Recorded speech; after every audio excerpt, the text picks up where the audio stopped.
Europe 1, historiquement vôtre, avec Stéphane Bern. Mes aïeux, quelle époque, mes aïeux, quelle époque. Oui, mes aïeux, quelle époque. Une époque et même plusieurs qu'on vous raconte chaque jour pendant 2 heures. Nous sommes toujours avec Jean-Luc Lemoyne, David Kessel-Lopez, qu'on retrouve dans un instant. Et aujourd'hui, avec vous, Gavin Clemente-Ruiz, vous êtes, je le rappelle, notre globe-trotteur de l'histoire. Alors, ça s'est passé dans le passé. On remonte avant l'an 1000 pour découvrir d'étranges personnages, les Jólasveinar, des trolls descendus des montagnes.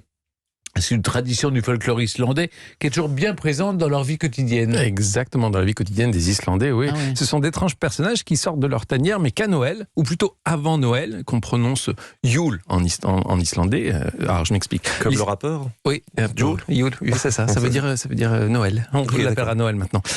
L'Islande, c'est un pays protestant évangélisé vers l'an 1000. Et pourtant, l'Islande a gardé cette tradition bien plus ancienne, venue des pays scandinaves, que célébraient déjà les Vikings. Alors, à l'origine, les peuples du Nord fêtaient le 21 décembre, la fête de la lumière. C'est le jour le plus court de l'année qui a annoncé l'inversion de la course du soleil et des journées enfin plus longues. N'oublions pas qu'en ce moment, en Islande, on a 4 heures de luminosité par jour. Donc, on comprend qu'il faille célébrer la lumière. Les fêtes chrétiennes, ensuite, elles se sont greffées à ces célébrations par la suite. C'est pourquoi on fête moins le traditionnel Père Noël en Islande que ces trolls venus des montagnes. Vous dites ces trolls, mais vous nous disiez, ils sont 13 trolls. Et on en compte 13, en effet. Oui, 13 Jólasveinar, des lutins ou des trolls de Noël.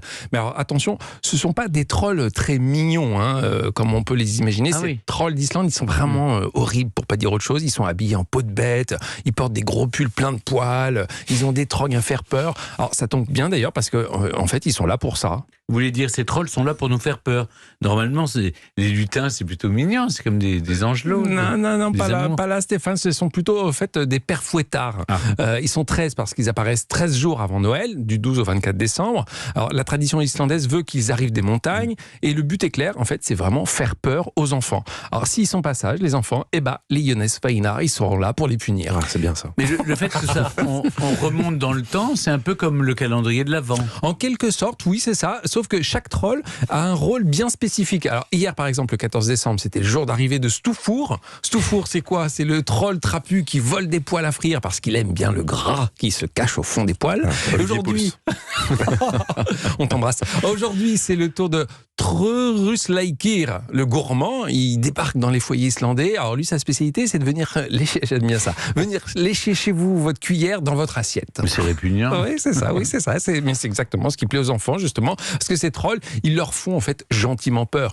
Un peu trop, même visiblement, parce qu'une loi a été votée en 1746 pour interdire aux parents de parler de ces trolls à leur progéniture sous peine de tous les effrayer.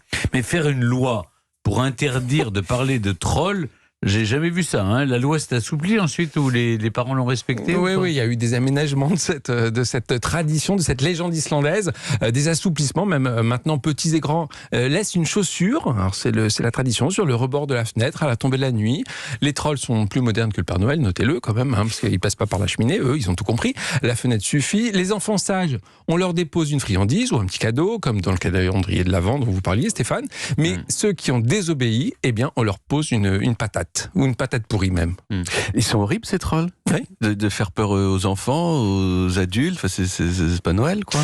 Eh bien, en Islande, c'est ça qui amuse d'ailleurs, et cette tradition un peu sombre quand même, vous avez raison. Mais attendez, c'est pas fini, parce que ces 13 trolls, ils ont aussi une mère horrible, appelée Grilla.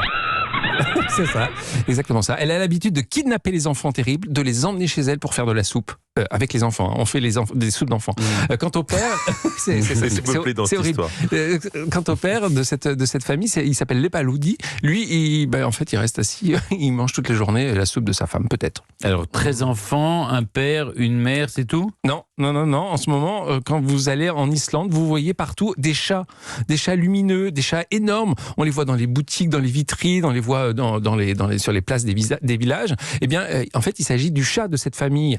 Et lui, c'est pire, il est dégueulasse ce chat. Il détecte les enfants passage et il rapporte ça à sa maîtresse. Il leur dit, lui, il a été méchant, il est un petit chat pervers, quoi. Ouais, voilà, c'est ça. Et il mange tout cru les enfants qui ont de vieux vêtements. D'où la tradition islandaise de recevoir des vêtements neufs à Noël. Ça vient de là, parce que sinon, on va être détecté, on va se faire attraper par le chat de Grilla. Alors, ce qui n'a pas, visiblement, l'air de trop traumatiser les Islandais, parce que Björk, la fameuse artiste islandaise, peut-être la plus mondialement connue, a même composé une chanson en l'honneur de ses jólasveinar. Jólasveinar gangum gól með gylltan staf í hendi. Móðir þeirra sópar gólf og flengir þá með vendi. Upp á stól stendur mín kanna. 9 nóttum fyrir jól þá kem ég. Je ne vois pas l'intérêt de couper cette chanson, c'est tellement magnifique. Exactement, on a envie de faire un karaoké. Oui, Björk. Ouais. Vous avez tous compris les paroles. Non, mais c'est Vous entendez, elle dit jólasveinar au tout Oui, début. ah, voilà, exactement. Oui. Jólasveinar gangum On le réécoute en entier. Oui. Merci Gavin pour cette légende déjà déjà célébrée bien avant l'an 1000 et qui est encore présente dans le présent. La légende de ces 13 trolls islandais qui sortent encore aujourd'hui de leur montagne à Noël pour nous faire peur gentiment. Mes aïeux, quelle époque. Merci Gavin. Dans un instant, c'est le début de la fin, le début de tout d'ailleurs. Avant de partir, on remonte aux origines avec David Cassel-Lopez et son horloge de l'Apocalypse. Je ne sais pas s'il y a un lien entre la chanson de Björk et l'Apocalypse. Oh, on le fera pas. On le fera pas. Peut-être. Europe 1, Historiquement vôtre.